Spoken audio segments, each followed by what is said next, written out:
Welcome to Wei and, and the Kathy Show.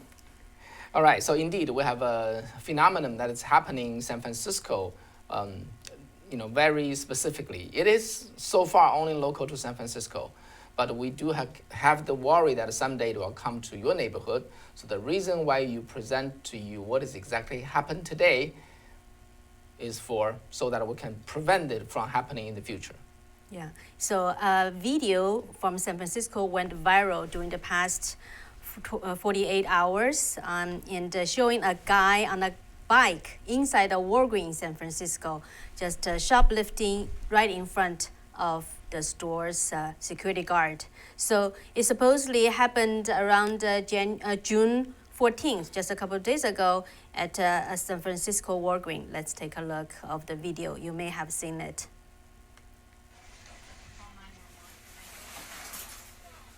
So you saw the guy on a bike. Okay, the security guard tried to grab the bag full of stuff, wasn't successful. The guy just ran away in a broad daylight. So actually, for San Franciscans, it's probably not shocking, but for other people, just feels so shocking, right?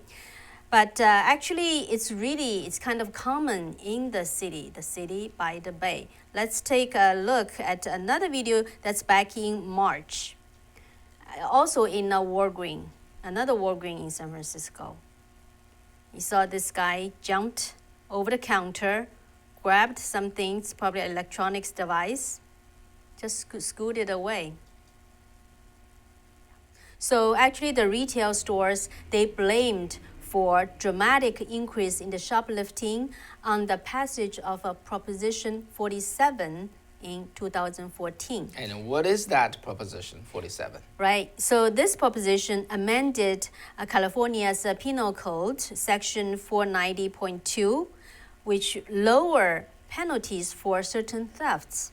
So the theft of less than $950 in goods is treated as a non-violent misdemeanor. So the maximum punishment for such a misdemeanor is 6 months in county jail.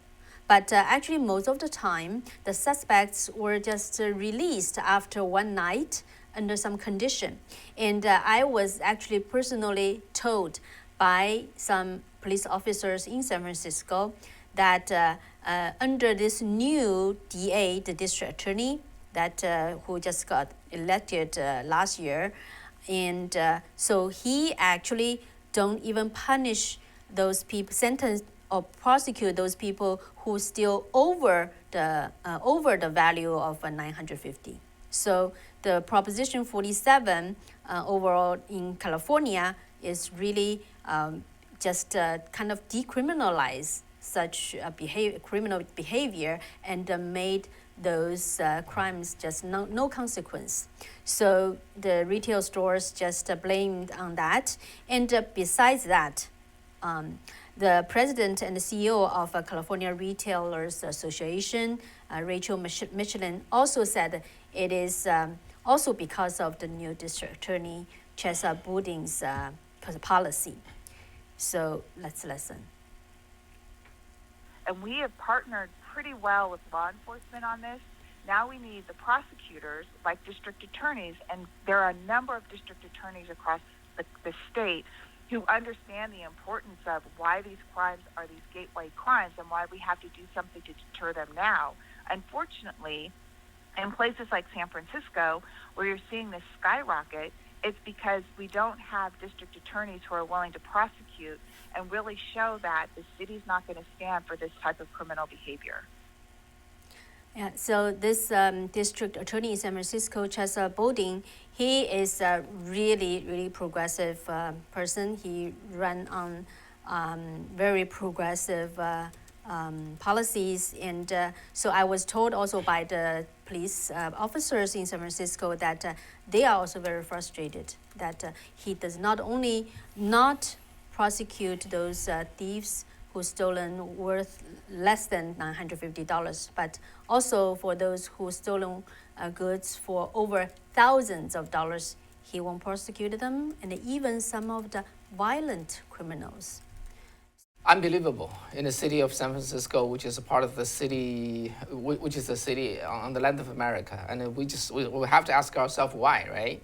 So this Proposition 47 was passed in 2014. So it has been in effect for 7 years, bringing such a disaster all across California, especially in Los Angeles, San Francisco, and Sacramento, which is the state capital. Okay, just mind you, and why Proposition 47? Why? Let me just read you what happened back then. So this measure was endorsed by the editorial board of New York Times, which praised this proposition as a way to reduce overcrowding in the state's prison.